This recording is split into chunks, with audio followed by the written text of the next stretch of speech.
जादुई बच्चे की गाथा अंतिम भाग। आरव और समय का द्वार।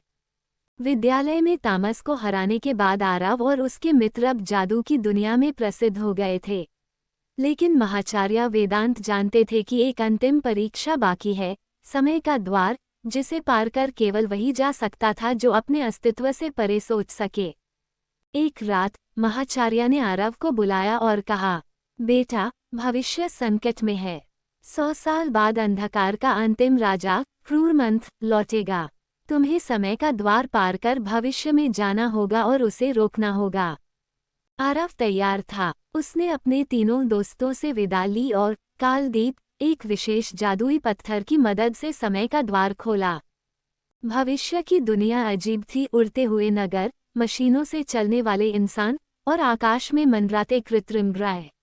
लेकिन वहां भावनाओं की कमी थी और लोग डर में जी रहे थे, क्योंकि क्रूरमंथ हर आत्मा से आशा चुराकर अंधकार फैला रहा था। आरव ने देखा कि क्रूरमंथ ने लोगों के दिलों से उनके सपने चुराकर उन्हें कठपुतली बना दिया है। लेकिन उसे हराने के लिए आरव को अपनी सबसे बड़ी शक्ति का बलिदान देना था, अपना जादू। उसने समय की तलवार से क्रूरमंथ के काले सिंहासन को तोड़ा और अपनी सारी शक्ति से लोगों के दिलों में फिर से आशा भर दी।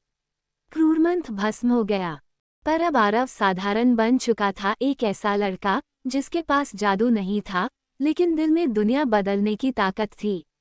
लोग उसे प्रकाश का बीज बोने वाला कहने लगे। समय के देवता ने उससे कहा, आरव, तुमने ये साबित किया कि असली जादू शक्तियों में नहीं, बल्कि निस्वार्थता में है। अब लौटो अपने समय में एक प्रेरणा बनकर। आरव वापस अपने गांव आया, अब पहले जैसा नहीं, बल्कि एक महायोद्धा की आत्मा के साथ। उसने स्कूल खोला, बच्चों को जादू नहीं, बल्कि दया, बहादुरी और सत्य की शिक्षा दी। और इस तरह जादुई बच्चा आरव, जिसकी शुरुआत एक चमत्कारी जन्म से हुई थी, इतिहास का ऐसा अध्याय बन गया जिसे समय भी कभी मिटा नहीं पाया। Subscribe for more interesting stories.